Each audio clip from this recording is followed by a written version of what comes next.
Hello everyone, Assalamu alaikum. This is Salman Al Hassan. Today I will talk about something.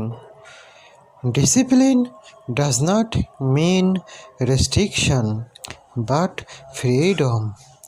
Regular work makes life easier. Disciplined people use time and energy efficiently.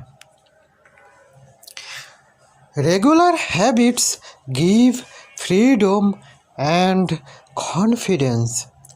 Without discipline, achieving goals is difficult.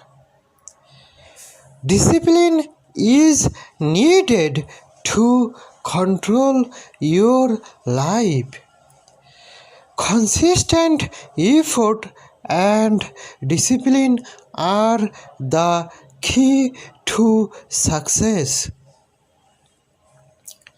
A disciplined life brings mental peace.